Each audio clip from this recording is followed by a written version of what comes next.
Good morning and welcome to the Galan Lithium Investor Webinar. I'm Jane Morgan, the Investor and Media Relations Manager, and today I am joined by our Managing Director, Juan Pablo Vargas de la Vega. So JP will be expanding on Monday's announcement regarding the results of the company's Phase 1 Definitive Feasibility Study. We'll be running through an investor presentation, which was just lodged with the ASX this morning, followed by a Q&A session. So to ask a question throughout today's presentation, please use the Q&A function, which can be found at the bottom of your screen. JP, I'll hand over to you. Okay, good morning, Jane, and thanks very much, everyone, for joining. I'm pleased to be in another webinar now, this time to explain where we're at with the company, and especially highlighting the DFS Phase 1 that we just released last Monday. So with that, Jane, well, now we got it on screen. That's one of I took that picture, by the way, with a drone when I was there a fortnight ago in Argentina. We continue to make good progress in Ombra Marta West, and we have a fantastic team that is helping us to solidify our plan and strategy that will make us a lithium developer and producer in the first half of 2025. Now, just to recap about Galan and why we're different and why we're trying to develop as a company. And I would like these 6 points are the most important ones to remember. Galan is located at the Ombra Marta salt flat at the Lithium Triangle in Argentina. And why do we say that it's a world-class location? Is because we have the highest grade lithium project in Argentina with high grade and low impurities. We have also a significantly low risk approach to production, and that involves a shorter timeline to get online. And also we have now in our ranks very highly experienced people, most of them coming from SQM. We also integrating new people from in Argentina from companies that have been in lithium. So if I have to have a look at the personnel that we have, I feel very comfortable having a team that's got the experience and the local Argentine expertise to operate within the Lithium Triangle in South America. Now, the big picture for Galan is not necessarily what we're presenting today. The big picture is we have a 4th phase development that we want to get online all the way here to 60,000 tons. We have a path to develop that we already designed for Phase 1 and Phase 2. And once we finish that, we're going to go and do the engineering for Phase 3 and 4 to deliver up to 60,000 tons before the end of the decade. And that's our challenge, and that's where we'd like to be. In the other leg of Galan, it's the way that we approach things. We are a very flat company. We're very nimble in the way that we do things. I do front a lot of these consultations, and I do spend a lot of time in Argentina to make sure that what we say is what we promise is what we do in regards to the community. And I will say that the relationships that we have today in Argentina, in the Catamarca community, in Antofagasta de la Sierra, and all those areas that the community is, I think that we have one of the best relationships. And the main reason here is the team. The team that we have put together, and it's been started pretty much since day one, makes a big difference. And as a reflection of that is how the community see us, and also the way that this all gets amalgamated in the being granted the first initial development permits that we have.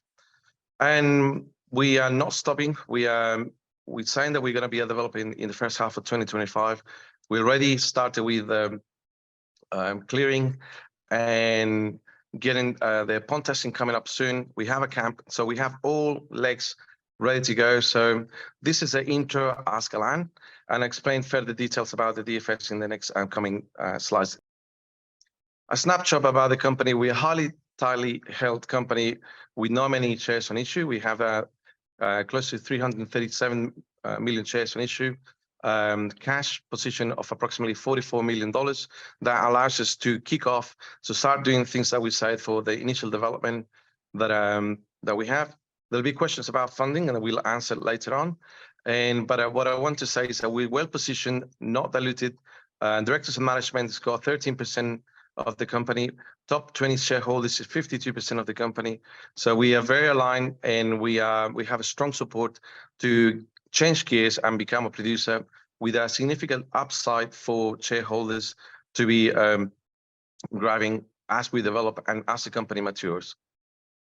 Now, just going back to where we are the Ombra Morto salt flat, and you've seen on the news that Allchem and Livent, they are going to be merging sometime late this year, and the merger is going to bring a lot of benefit for them. But importantly, they are sitting on the best salt flat in Argentina. And as another example, we got POSCO that bought the northern part of Galaxy a few years ago. And when you see an industrial company fully integrated to secure lithium, that shows the long-term view that POSCO had a long time ago. Having the chance to get any salt flat in Argentina, they decided to get POSCO. That's not a coincidence. So what have we done ever since we started? We've been able to demonstrate that we have a significant resource today sitting at 7.3 million tons with the highest resource in Argentina, plus 250 milligrams per liter, that we can develop this project into 4 stages all the way to 60,000 tons. And the proof is our neighbors, and we're trying to catch up with them as quickly as possible. Now, this chart shows shows a 4th phase of development, and it's important to highlight that today Galan, with Ombra Morto West and Candelas, which are the 2 projects that you saw on the previous map, they are 100% Galan. There are no private royalties. The only royalties are to be paid to the local government, but beyond that is a squeaky clean company in Argentina. The negotiations were always targeted to do that, to expose the shareholders to the highest value possible. So where we at? We are in phase 1 that we need. We show that we got 5.4 million tons of development in a piloting sense. And the reason why we're going on this first stage is to make sure that we can involve the local communities, so we can work with them, and also we can work with local companies in Catamarca that they can develop a 5,000 tons of kilotons per annum of development that we can grow to the next phase of phase 2. It does make sense to go phase 2 to start with, but from the permitting point of view, and to make sure that we work with local companies and we can deliver and reduce risk, we start small. So in the economic terms, yes, phase 2 makes a lot of sense, but also makes a lot of sense for us to start from a smaller base to be able to put an anchor and develop the project as we go forward.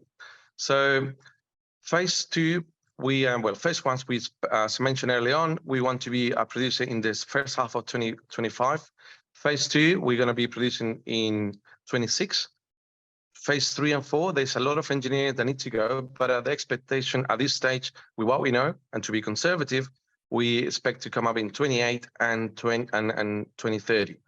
Importantly, the current state of our phase development, it uses a low water consumption, a low energy also delivery. So we are operating at a 4,000 meters where logistics can be complex, and we're trying to minimize the exposure to bring new things on site. We're trying to keep it simple. We're trying to keep it in a way that we can develop within our own land as well. We have already identified the areas that we can develop this without stretching the operations. So we have a bigger plan that we're exposing here, and we're going to be putting into a map as we mature the project. So now going into our phase 1 development, what have we been able to do ever since? We started the development of phase 1 looking at a piloting starting, and we realized bringing Juan Carlos Barrera and Claudia Paul that we had the opportunity to look at this from a different angle.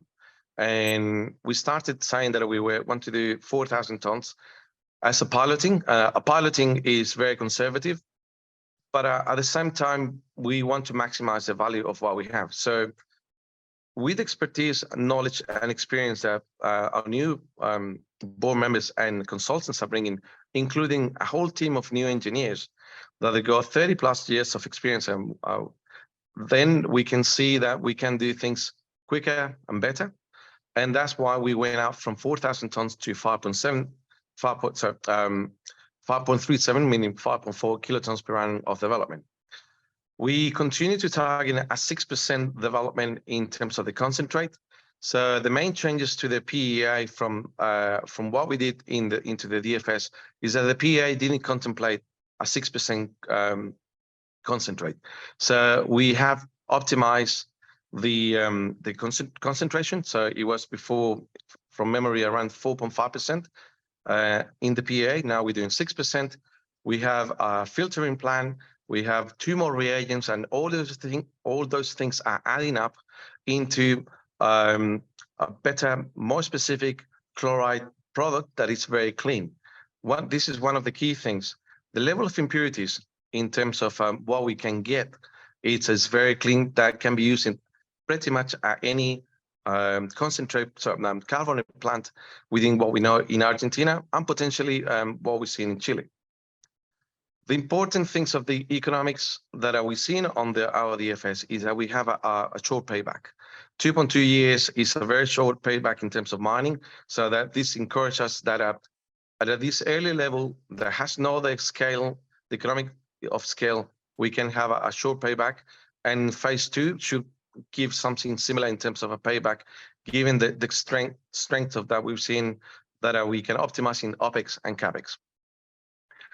Now that we have a DFS, we have something that we can sit down, and it's not that we have not sit down with parties, but we have something to work with.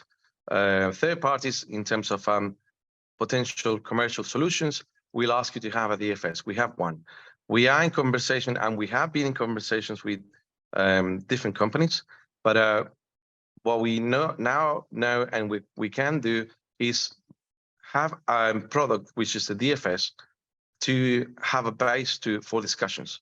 So this is a key thing that the DFS is giving to us, and we prefer to have this one because waiting all the way to do the phase 2 will give us more, take us more time, and now we can start conversations in a different way with third parties. Now the key thing also for this early phase DFS is, as I mentioned early on, working with local companies and community, we have a starting point for a smaller footprint that we can develop into the next leg, which is the phase 2. So as we want to start small and we want to reduce our CAPEX and OPEX and all the risks that are involved with any development that you can see in, it's plenty of literature that you can see even in Australia, we can work better with the government for a smaller footprint that is less work for 5.5 kilotons than 20 kilotons in terms of all the studies and all the things that can be done. So when you look at from when we submitted this, which was November 2022, and we got the permits, the initial permits in June, and we believe that the full construction permits are now in the third quarter 2023.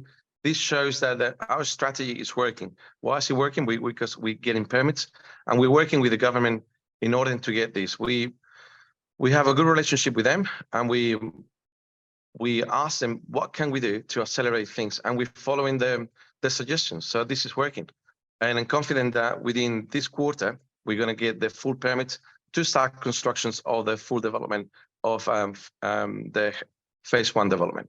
And lastly, as you've seen, we on the pictures with topsoil and pond development camp is all happening. So it's a full throttle at site, and we're very excited to be able to start this and to be able to do this with a very strong team. This is the same things that I was mentioning on the previous page, and you can see some of the pictures where we at on topsoil removal and the camp construction. We believe that the camp should be ready in this quarter as well for fully accommodate 250 people. So by the time we get the permits, we will be ready to go. Now, the economics of the DFS are very simple in terms of what we're doing. and what we're doing of the early stage. We have a long life development of 5,000 tons for 40 years. And what I'd like to highlight, the numbers that we've shown here are not, they don't reflect the numbers that are going to come up in terms of the reserve statement that we're going to come for stage 2. The reserve numbers that we show are literally, they are only for phase 1. Are we going to have a larger reserve for phase 2? The answer is yes. Do we have enough brine inventory to do that? The answer is yes. Can we increase our reserves once we get to phase 3 and 4? The answer is yes. So I'd like to highlight, don't get caught up in the reserve statement that we just show here, because if there is an upside, this is going to be fleshed out in the next leg of study. This is only reflecting the reserve for phase 1. And also the numbers, even though this is a piloting level for what we're showing, they remain very strong.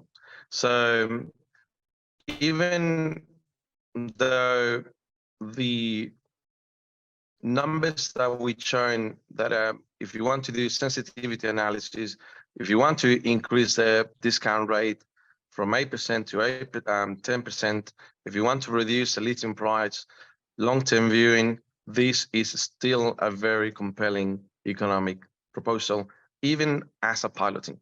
So we are showing the economics are there. You can throw a lot of conservative numbers into this, and this is still going to float. So this is the key message that I like to highlight. It's going to be able to help us also to pay for part of the development of phase 2. It's going to also help us to get phase 3 and 4, and phase 2 is also going to be able to pay for the rest. So the key thing here is cash flow is important. It's going to help us to minimize dilution for phase 2. It's going to give us a strong foot for any negotiations for phase 2. It's going to give us a stronger also footing for development of opportunities for offtakes. So there's something to show, and not only from the economic point of view, but from the development point of view, and from the product that we can put in Argentina, or potentially we can have export license, and that we're working hard on it for the next leg of development for phase 2. Now, no project is a good project without a good team. And this is the first half of our team is the board. And I would like to highlight that we have a board that's been in mining for a long time. We all been exposed to mining. Richard is a mining lawyer and accountant. He's also worked for Alumbrera, which is a copper company that I was operating in Argentina, in Catamarca. So he's got plenty of experience in Argentina and knows how things operate. Myself, I'm the company founder. I started this 5.5 years ago. I would like to also highlight Daniel Jimenez, that has been in the lithium mining industry for 3 decades. So this very well known and respected person in having worked for SQM, and he's got his own consultancy as well about lithium. And importantly, Daniel has sold in the past lithium chloride concentrate when he was working at SQM. So this is nothing new that we're proposing to sell lithium chloride. There's 10 years experience already doing this, and 10 years of commercial experience from Daniel as well as how to negotiate and get the best value from our shareholders in the future for this. Terry's been in the mining industry as well, and he's been with us for inception since we started the merger of Blue Sky Lithium with Dempsey Minerals that we rebranded into Galan Lithium, and it's very strong supported from Perth and from Australia, and he's been a key part of Galan. And lastly, we have Claudia that just joined us this year, and Claudia comes from SQM, comes from a strong background in project valuation, business intelligence, and she's been working in the past with also with Ad Infinitum. So there's a very strong knowledge base within our board as what to do, how to operate, and it's very skewed also to South America. That's where our main projects are. And we know how to operate, we know how to do things over there. and we're not getting lost in translation. That's very important when you come to the execution of a project. The next slide, it shows the hands-on development that we have in Argentina. And they're all from either Chile or Argentina. Juan Carlos Barrera, he was ex-senior VP of operation of SQM, more than 3 decades in lithium. He's the person that built most of the ponds that you see today operating at SQM. And he had more than 5,000 people in charge when he was operating at SQM. He's seen things working and not working. There's a lot of trial and error in experience. And it's importantly for us to learn from those mistakes and include them into our development. So Juan Carlos has been a key part, as well as Daniel and as well as Claudia, in getting the big picture as how to operate and how to get this project online. And this is the key point of differentiation between lithium developers and juniors. We have people with experience that have been on the other side before, that have seen things work and fail, and we incorporated all of this into our team. So I don't think, looking at our peers, there are not many companies out there that have this level of experience that we're offering to develop Galan into being a producer. I moved next into Boris. Boris is a Chilean mining engineer. He's also Australian. He's worked in Australia, and I met him when I was working back in BHP. And importantly, Boris has worked with Orocobre. He was part of the expansion. He's been in lithium. He's been in Argentina for a number of years, and he's been with us almost from the very start of our project. So we got someone that can work in Argentina and has been there for a long time, and it's been a key part of this. Importantly, because we are working in brines, I'd like to highlight Alvaro. Alvaro is a hydrogeologist. He was working with Juan Carlos in the hydrogeology side. Together with Juan Carlos and Alvaro, they have drilled more than 1,000 wells. And this is a very important thing. There's a lot of knowledge accumulated from these guys into how to operate things. And they fail as well within their learnings. So Alvaro, it's our group geology manager. And importantly, in brines, your hydrogeologist becomes your mining engineer. So this is a key thing to know within brines, and why this is so important to have someone that has that level of experience. Importantly, Francisco Lopez, he's our exploration manager in Argentina, and also is becoming our community manager in Argentina, because it's been a key part of having this front face into Argentina and how to operate. He's from Catamarca, same as Pablo. These guys are the next leg of Galan in Argentina. Without these guys, it would have been really difficult to start and also to be where we are, because these guys are very hands-on, and with everyone that I'm working with in my team is making this possible. So it's a very good team that we have in Argentina. In Catamarca, we open an office, and we're very proud of what we've been able to achieve, and keep a strong component of Catamarca that is also reflected in our experience management team. And lastly, to recap my presentation, and before jumping into the Q&A, surely you got plenty of questions, happy to answer them all. Galan, it's got 3 legs, if I could summarize. We have a very strong community approach, development. I front a lot of this. I spend a lot of time in Argentina, in Catamarca. Our offices are in Catamarca and not in Buenos Aires, because we are tackling this head on in the quickest possible way and the most efficient way as well. We also have a very strong team with a strong background and a significant component of people from SQM that it helps to train the next level up of people in Catamarca that needs training to be able to operate. And we have a big approach and training into all of this. We have people in key positions to get the project going, and we want to train our people from the background as well in Catamarca to be able to get this level of experience that is really hard to get. If you look at the lithium experience that is at the Lithium Triangle, you got 4 companies. One of them is SQM, the other one is Albemarle, Allchem, and then you go live, and that's it.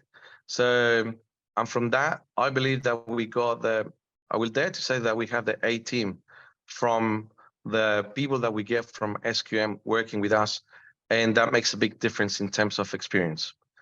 And lastly, we have the best project in Argentina in terms of grade and impurities. We have a gift from Mother Nature that it can grow in terms of resource, but importantly now we're focused on getting this resource out of the ground and start getting the process to become a producer. So with that, I'm moving to Q&A. Thanks, Jane. So let's take the questions. Wonderful, JP. Thank you for that. And again, webinar attendees can use the Q&A function, which can be found at the bottom of your screen. Let me jump into it. So the ponds reagent and filtering plant cost has increased. Yep. Can you just elaborate a little bit on this? Yep. As I mentioned earlier on, the PEA focus on feeding a carbonate plant. So our concentrate at the time was 4.5% lithium. Now we're going to 6%. And cleaning and filtering, that was going to be done in the next leg of carbonization.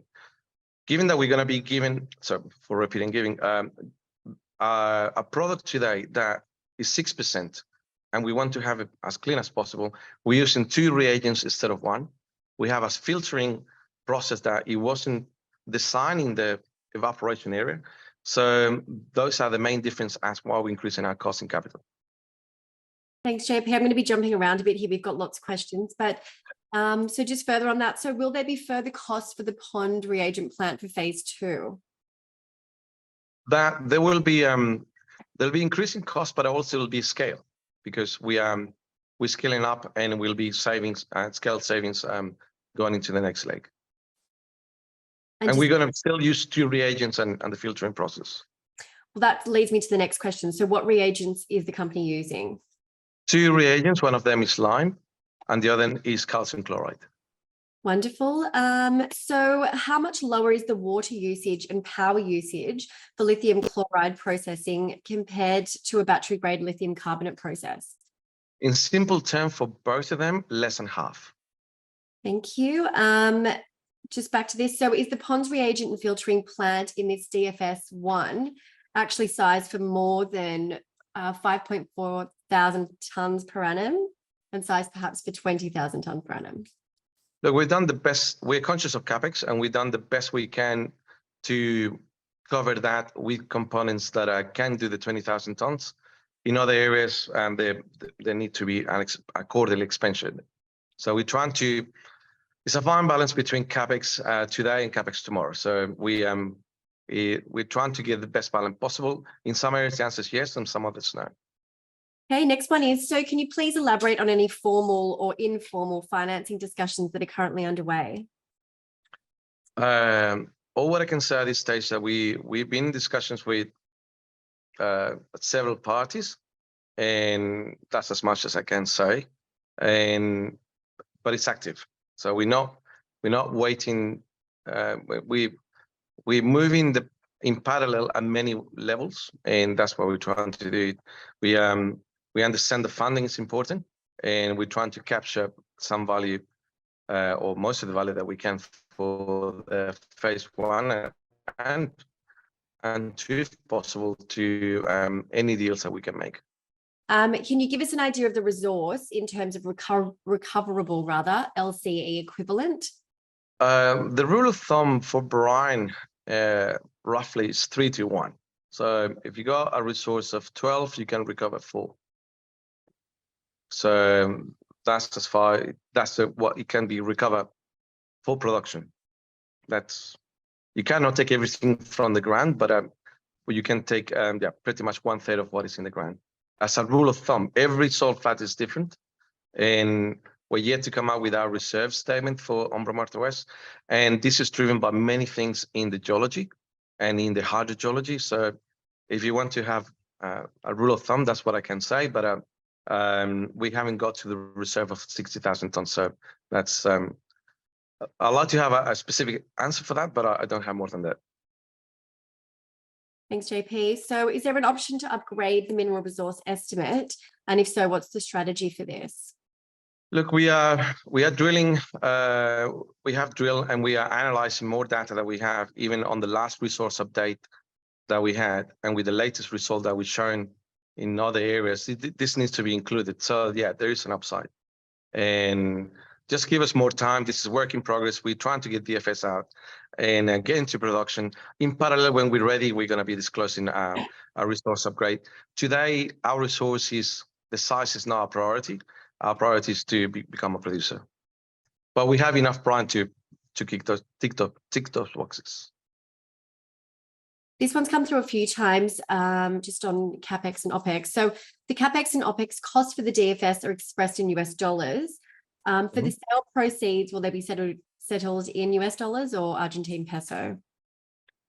In Argentina, it's all in US dollars, and pretty much in Argentina and in general, when I listen in South America and probably in Australia as well, the quotes are in US dollars. So it gets sort of fixed, and the only thing that we get affected is by US dollars inflation.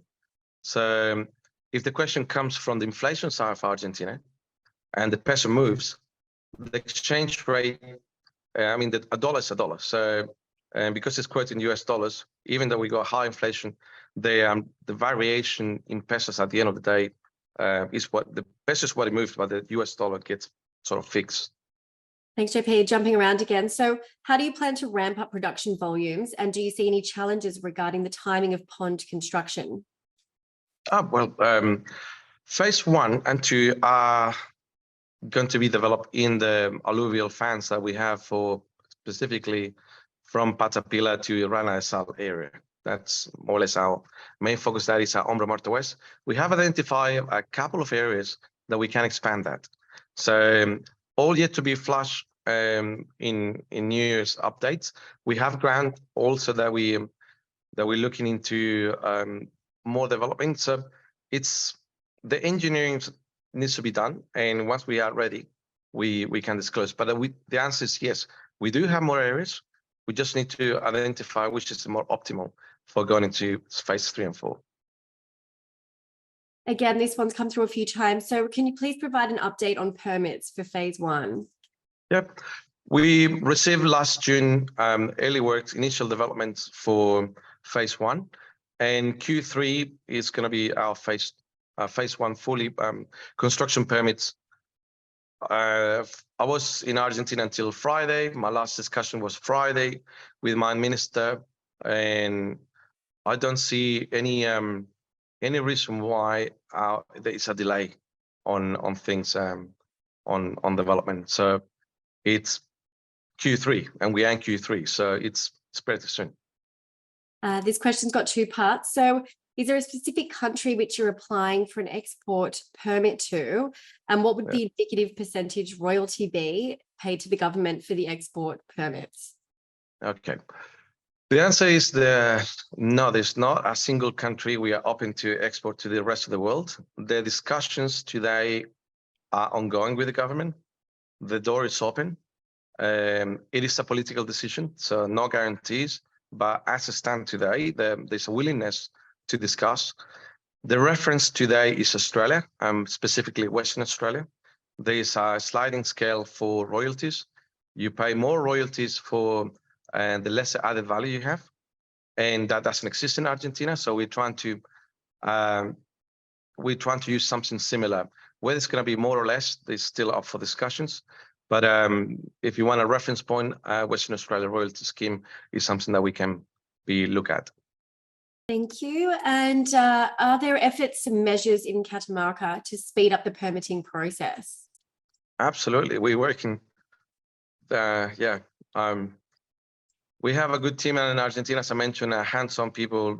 We do have a strong Catamarca element in our team in Argentina, hence the office, hence our operate. And I just came back from being on and off in Argentina for the last 2 months, or 2 months and a bit. And there's been I can say firsthand that yes, the ongoing discussion, the ongoing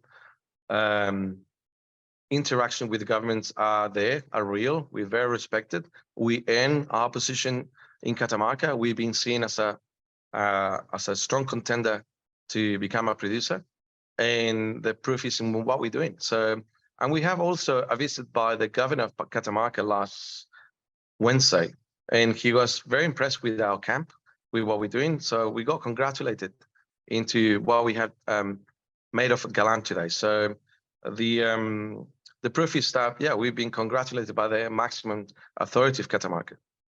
Next one. So the DFS referred to 10 potential lithium converters in northern Argentina. So what are the investment costs for an offtake partner that wants to process lithium chloride in addition to the lithium carbonate processing? Look, we have a pilot plant that it's not far away from getting samples. So we are going to be, we already have a batch, by the way, of 6% that we deliver at site. But from the pilot plant itself, it's not far away from getting to that 6%. We've been going through ups and downs, as we always do with piloting. So we are, time-wise, we are a bit delayed, but those delays are totally understandable as why it happened. And that's what a piloting plan's for, is to do things, test it, and learn from it, so you don't make the mistakes when you scale those things up. The costing for conversion from chloride to carbonate is around $2,000 or $3,000 a ton. So depends on the company, and I kind of talk for that third party, but if you want a rule of thumb, that's more or less that you will be able to cost. So if our cost is $3,500 or $4,000 a ton, add those $2,000 or $3,000 a ton, and will be the total cost of conversion with the third party to produce lithium carbonate. And so that's why also we're going to be giving samples to these third parties so they can test our chloride. In some cases, there've been already some testings, and this is an ongoing work. But nothing commercially from what we asking, saying, or doing has got a pushback from any third party. So on the contrary, it's been a strong interest from learning more. Just on chloride now. So with chloride being easy to transport, is it viable to build a carbonate plant elsewhere in Argentina where perhaps access to power and water is not a constraint? Yeah, absolutely. Absolutely. And we're looking at where can we do this as the next leg. But our first and most important thing today is to become a producer and to get into cash flow. So can we become a carbonate producer? Yes, we can. But that brings other things, not only from power and water, is the time that gets to qualify your product, 2 years. That's why we're going into chloride. That's why we have got this decision to become a lithium chloride producer. In other words, we're becoming, we're applying what Australia's doing. Like Pilbara Minerals is producing concentrate and sell it. We're doing the same thing, but in Argentina to start with. And if we can export, we'll do that too. Bear with me, there's lots coming through. So what are the differences in the process of qualification for the lithium chloride and lithium carbonate end products? Well, you can run a parallel with lithium concentrate for spodumene. It's concentrate. Concentrate doesn't you don't have to necessarily qualify it. But what I want to make a distinction here is, if you are a lithium concentrate producer, you're a miner. If you are producing lithium carbonate, you're a chemical company. That's why the qualification is so important, because you are delivering a product, a chemical product, into a chemical processing facility for making batteries in this case. So the quality of your product is very important, and that's why it takes a while for this qualification period to take place. And how viable is a conversion agreement, and does it require a qualified product? No, not the way that there's a chemical analysis, of course. It's not plug and play, but it's very workable when you have a high grade lithium premium product with 6% with a low level of impurities that pretty much at all levels is lower than any other brine that goes into the lithium plants that we got from our intelligence point of view. So what is the maximum production capacity of the pilot plant?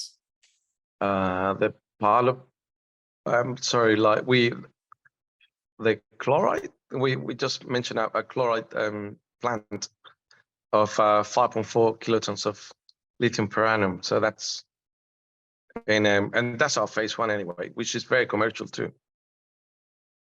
So if they're referring, just to clarification, and if they are referring to what we have, the piloting that we have today, that's around 20 tons a year. Wonderful. Thanks, JP. Sorry, that's all the question you had in there. That's okay. So how long does the training of new employees take on average? An interesting question. I don't know where that comes from, or the thinking of the person that wrote it, but training is training. It goes into HR. It depends on the level. You have an operation with 100+ people, so every position is different. And if somebody is not trained, we're trying to train them. And if somebody that we cannot get, that we'll try to get them already trained. So sorry, I can't give a specific answer on that one. Okay, and so next one, what is the cost of the proposed solar plant for 2026? The cost? Yes. Look, we're starting with 1 megawatt installed capacity. That's around $1 million US. The rule of thumb is for 1 megawatt, you need 1 hectare of solar panels to produce 1 megawatt of installed capacity. And the pricing is a rule of thumb again, it's around $1 million. So if you need a 10 megawatts, that's going to be 10 hectares, $10 million, roughly, just to have a rule of thumb of costing. Okay, so if a JV is conceivable for the project, what skills would a potential JV partner be bringing to the table? Good one. I would like to think less and more, because and that brings probably. I like to think that we can develop our project ourselves, because we got the people that comes from the industry, and we bringing commercial experience, operational experience, and so look, I'm not saying no, but I'd like to think that a Galan can stand on its 2 feet, because it's got a strong team that can cover all of those areas. Okay, so does Galan have a minimum contract term and quantity for the first potential offtakes? Look, if we had it, it'll be a public announcement. Mm-hmm. What is the percentage of CapEx already allocated to the DFS phase 1 and therefore relieves DFS phase 2? Well, you'll see that when the DFS of phase 2 will come. And it's not necessarily a linear calculation for DFS phase 1 and phase 2. So you cannot just necessarily multiply by 3. So it's times 3 plus a discount, but we don't have that number to go to yet. But we'll have that in September. We've covered a lot of these questions, but I'm going to keep going with them. So can you please provide an update on the export permit status and expected timeline? Yeah. Expected timeline. Look, it's a political decision, as I mentioned earlier on. So if I could tell what a politician will take to do to make a call, I wouldn't be doing lithium. But the door is open. That's what I can say, and we're working hard to get this over the line. And I don't have a timeline. We do have a plan B, which is sell that in Argentina. So we have a solution for doing a commercial solution of production. If we get the export license, we'll be the share in the cake. Thanks, JP. This kind of leads me on to the next one. So are there any differences between carbonate and chloride in terms of licensing? Licensing? No. In Argentina, the license is a license. It's not there's no difference in there. And actually, getting the permits for chloride technically it should be quicker, because when you produce carbonate, you use soda ash, use other reagents, and it's a more complex. As I mentioned, it's a chemical exercise, and in principle, it should take less. Okay, so were the ponds relocated to maximize production capacity, and does this have a variance on the startup capex locality or the initial scalability?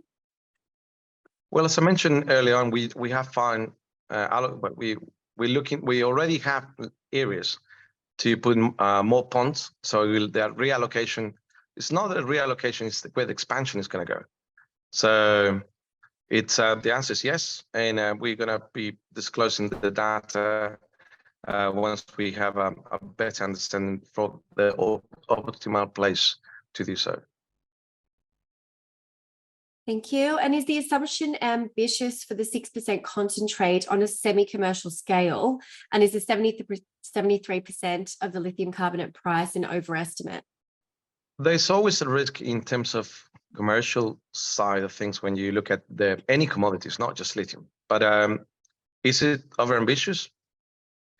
We use a third-party long-term viewing on pricing, and also the pricing that even Daniel was giving us is not far off of what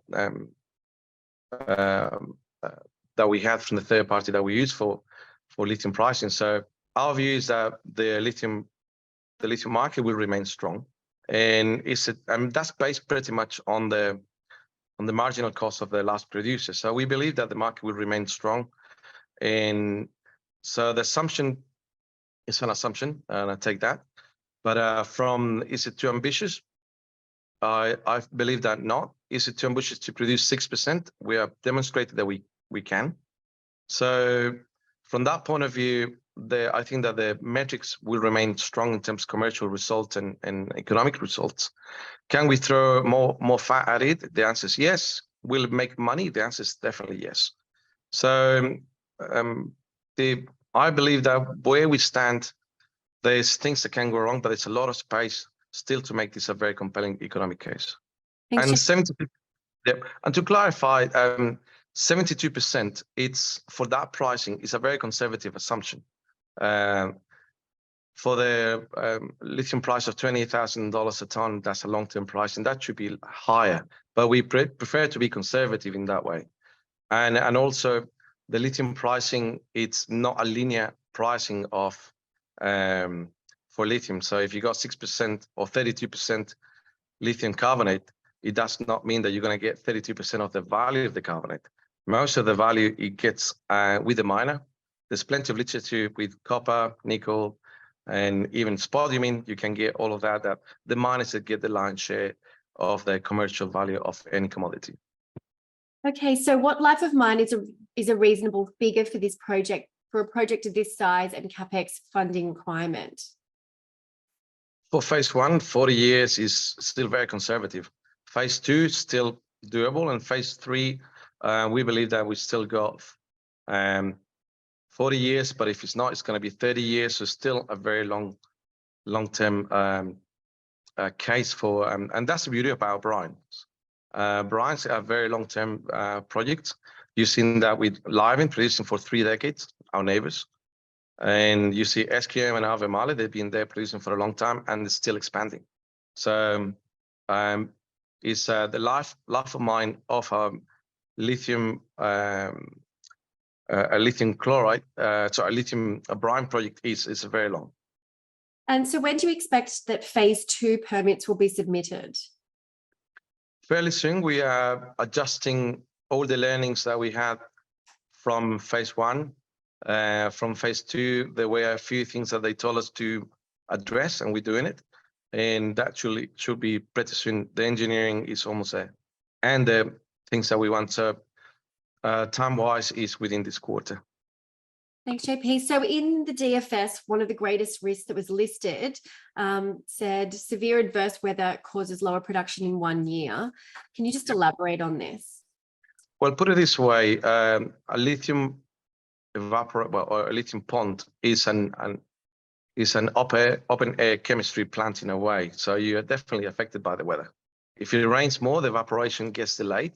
You don't lose it, just delays it. And so when do we expect the final investment decision on phase 1? And are there any other approvals needed, or is it just financing? Pretty much getting the permits, the full production permits that we expect in this quarter. And then the next one is financing. Correct. That's something that we're working on it. And we're not pretending it's not there. We are trying to come out with a solution that is the less dilutive for our shareholders. And so will the government of Catamarca push Galan to produce carbonate, or are they happy with Galan being a chloride only producer? Well, there's always a push for adding value in country, but we've also been pragmatic about producing chloride. You come to market quicker, more jobs earlier, you pay royalties earlier. So as an initial phase, the thesis of getting export license it's got a chance, and that's why I believe that we may get them, and but we're working on it. Another one that I think you've touched on, but can you just reiterate on the timeline for the DFS stage 2 completion? September this year. And if you're unable to get a permit by 2025, are there lithium carbonate plants which will be able to produce in Argentina by then? By 2025, there'll be, well, there are already a few coming up online, and we're following them closely. The answer, if I revert the question, is like, can we place phase 1 production on the Argentine market? The answer is yes. Thank you. And just onto the current political situation, do you want to just maybe comment on that? Well, there'll be election this year at a federal level and at the provincial level. I believe that at the provincial level, the current government will continue, will get reelected. And from the information that I have, but you know, politics are politics, and can't guarantee anything on that. But if I go for what I see and this time that I spend in Catamarca, I think there's a high chance of re-election.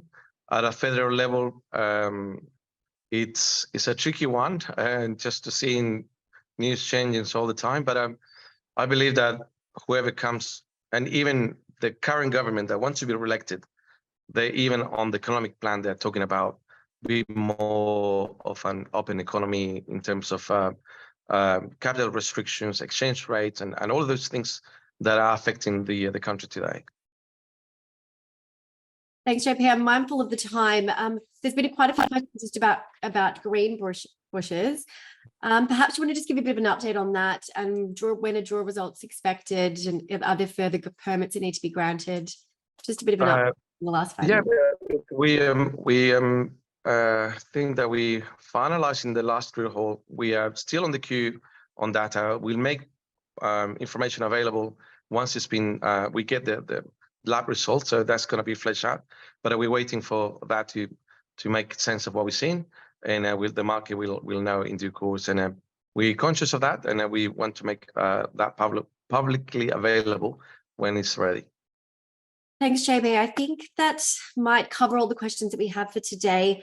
I want to thank you all for joining us for the Galan Lithium Investor Webinar. If we have missed any of your questions, please feel free to reach out via the contact details, which can be found at the bottom of our ASX releases. But I want to thank you all for your time. Thanks very much, Jane, and thanks everyone for joining.